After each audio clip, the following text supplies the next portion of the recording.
नमस्कार प्यारे मित्रों, आप सभी दोस्तों का आपके अपने YouTube channel study with Rajvanshi channel पर एक बार फिर से हम स्वागत करते हैं।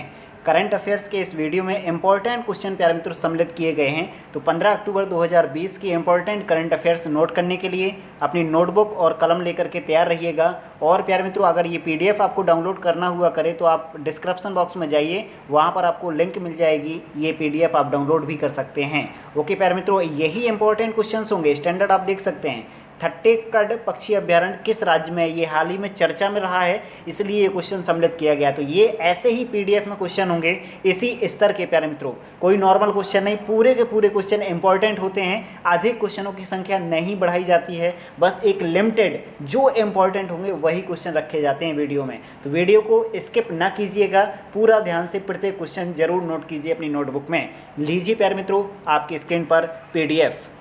पहला प्रश्न प्यारे मित्रों आ चुका है, कल का कमेंट बॉक्स वाला प्रश्न, यानी आपसे जो हमने कल पूछा था उसका आंसर ध्यान से अपना मैच कर लीजिएगा।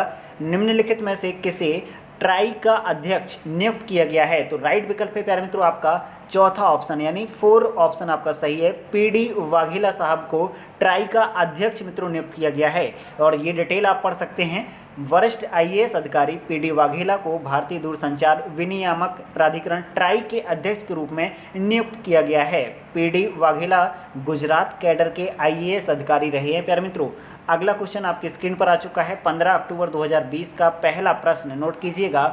राष्ट्रीय कामधेनु आयोग ने हाल ही में राष्ट्रव्यापी कामधेनु दीपावली अभियान की शुरुआत की है। राष्ट्रीय कामधेनु आयोग है क्या है? एक संवैधानिक निकाय, मंत्रिमंडलीय प्रस्ताव द्वारा गठित निकाय, सांविधिक निकाय, या उपरोक्त में से कोई नहीं। प्यारे मित्रों, ये चारों ऑप्शन हमने पढ़ के सुनाए क्योंकि ये इंपॉर्टेंट है क्वेश्चन। राइट विकल्प चुन लिया होगा आपने, दूसरा ऑप्शन सही है। मंत्रिमंडलीय प्रस्ताव द्वारा गठित एक आपका ये निकाय है राष्ट्रीय कामधेनु आयोग। प्यारे मित्रों, इसका डिस्क्रिप्शन ध्यान से सुनिएगा और नोट कीजिएगा। पहला बिंदु दिया गया है, इस आयोग की स्थापना केंद्रीय मंत्रिमंडल के प्रस्ताव के जरिए हुई है, जिसका उद्देश्य गायों और उनके वंशजों का संरक्षण और विकास करना है। तीसरा बिंदु दिया गया है, राष्ट्रीय कामधेनु आयोग ने इस वर्ष दीपावली पर्व पर कामधेनु दीपावली अभियान प्रारंभ किया है, जिसका मकसद गाय के गोबर और पंचगव्य उत्पादों के इस्तेमाल को बढ़ावा देना है, यानी इको फ्रेंडली प्रोडक्ट जो हों उनको बढ़ावा दिया जाए। प्यारे मित्रों, समझ गए होंगे इस क्वेश्चन का डिस्क्रिप्शन, और ये क्वेश्चन बहुत इंपॉर्टेंट है इसलिए नोट कीजिएगा। अगला क्वेश्चन है आपकी स्क्रीन पर, दूसरा आ चुका है, हाल ही में किसे संयुक्त राज्य अमेरिका के प्रतिष्ठित Sandra Neese lifetime achievement award से सम्मानित किया गया है? तो राइट विकल्प मित्रों चुनिएगा, कौन सा सही होगा? इसका राइट ऑप्शन है चौथा विकल्प, हरीश कोटचा। इनको मित्रों ये पुरस्कार दिया जाएगा, कौन सा? Sandra Neese lifetime achievement award. क्यों दिया जाएगा ये डिस्क्रिप्शन में दिया गया है, पढ़िएगा। भारतीय मूल के समाजसेवी हरीश कोटेचा को अमेरिका के चिर प्रतिष्ठित Sandra Neese lifetime achievement पुरस्कार देने की घोषणा की गई है। Harish Kotecha Hindu charities for America के संस्थापक और प्रमुख हैं प्यारे मित्रों। हरीश कोटेचा को यह अवार्ड बच्चों और बेघर हो चुके युवाओं की ज़रूरतों को पूरा करने के क्षेत्र में किए गए कार्य के लिए दिया गया है। समझ गए किस क्षेत्र में काम किया है इन्होंने और क्यों दिया गया, कौन सा पुरस्कार दिया गया है? अगला क्वेश्चन आपकी स्क्रीन पर आ चुका है प्यारे मित्रों, 3। हाल ही में छत्तीसगढ़ पक्षी अभ्यारण्य के निकट के कुछ क्षेत्र को, यानी कुछ भाग को इको सेंसिटिव जोन घोषित किया गया है। यह अभ्यारण्य किस राज्य में स्थित है? ये बहुत ही इंपॉर्टेंट क्वेश्चन हो सकता है किसी भी एग्जाम की दृष्टि से। तो राज्य चुन लिया होगा आपने, पहला विकल्प सही है, केरल राज्य का है ये छत्तीसगढ़ पक्षी अभ्यारण्य। इसकी डिटेल ध्यान से नोट कीजिएगा। पर्यावरण एवं जलवायु परिवर्तन मंत्रालय ने छत्तीसगढ़ पक्षी अभ्यारण्य के आसपास के 1 किलोमीटर क्षेत्र को इको सेंसिटिव जोन बनाने के लिए अधिसूचना का ड्राफ्ट जारी किया है। यह पक्षी अभ्यारण्य केरल में पेरियार नदी के उत्तर में स्थित है। जो पेरियार नदी है केरल में, उसके नॉर्थ में स्थित है यह अभ्यारण्य। यह केरल राज्य का पहला पक्षी अभ्यारण्य है प्यारे मित्रों। और एक बिंदु ये नोट कीजिएगा, सलीम अली पक्षी विहार भी गोवा में स्थित है।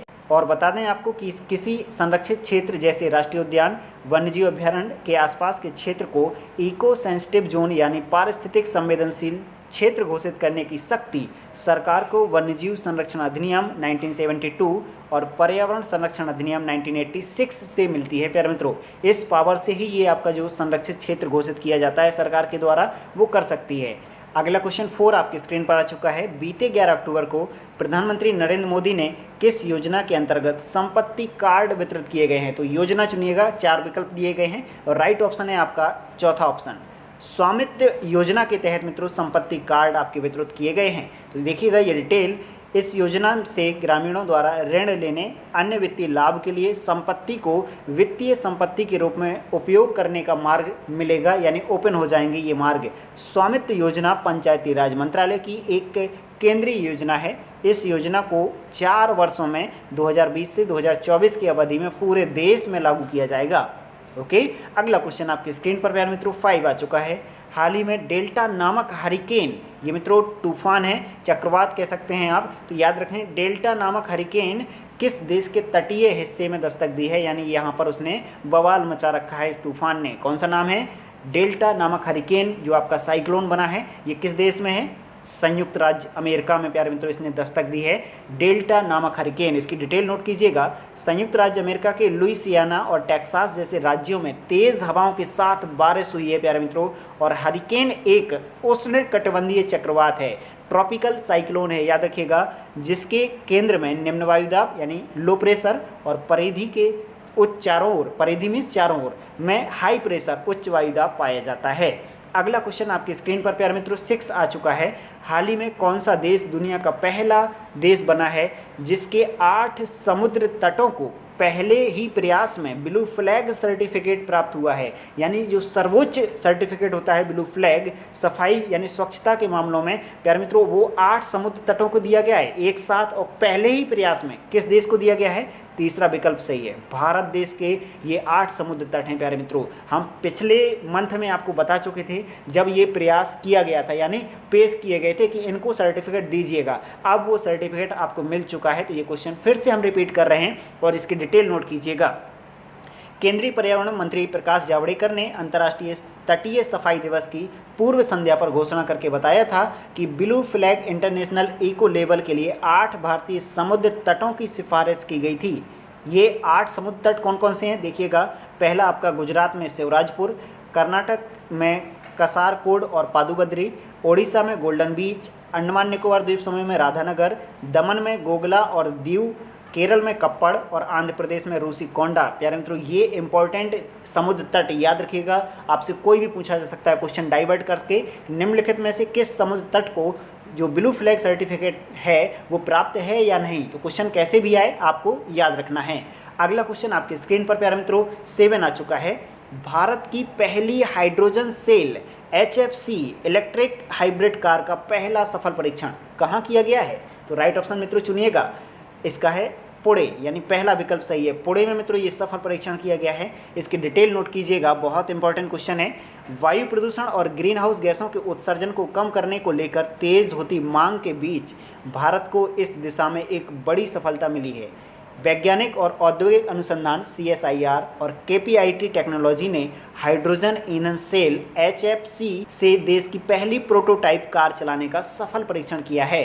तो ये डिटेल नोट कीजिएगा और ये क्वेश्चन याद रखें। अगला क्वेश्चन प्यारे मित्रों आ चुका है आज का कमेंट बॉक्स वाला क्वेश्चन, यानी इस प्रश्न का आंसर आपको कमेंट बॉक्स में प्रदान करना है। क्वेश्चन देखिएगा, हाल ही में रुद्रम नामक एंटी रेडिएशन मिसाइल का सफल परीक्षण किया है, किस फाइटर जेट से किया है प्यारे मित्रों ये परीक्षण? Rafale, MiG-21, Mirage 2000, Sukhoi 30 MK1। प्यारे मित्रों ये 4 विकल्प आपने पहचान लिए होंगे, इनमें से सही विकल्प कौन सा है? तो बताइएगा। रुद्रम नामक एंटी रेडिएशन मिसाइल का सफल परीक्षण किस जेट से किया है? तो याद रखें और आंसर मुझे कमेंट बॉक्स में प्रदान करें। प्यारे मित्रों वीडियो कैसा लगा? अगर अच्छा लगा हो तो दिल से लाइक कीजिएगा, और चैनल पर पहली बार हो तो रेड कलर का जो सब्सक्राइब ऑप्शन दिख रहा है उसे सब्सक्राइब करके बेल आइकन भी क्लिक कर लीजिएगा, जिससे वीडियो का नोटिफिकेशन आपको सबसे पहले मिल सके। ओके प्यारे मित्रों, वीडियो हम यहीं विराम करते हैं। अपना ख्याल रखिएगा, मिलते हैं अगले वीडियो में।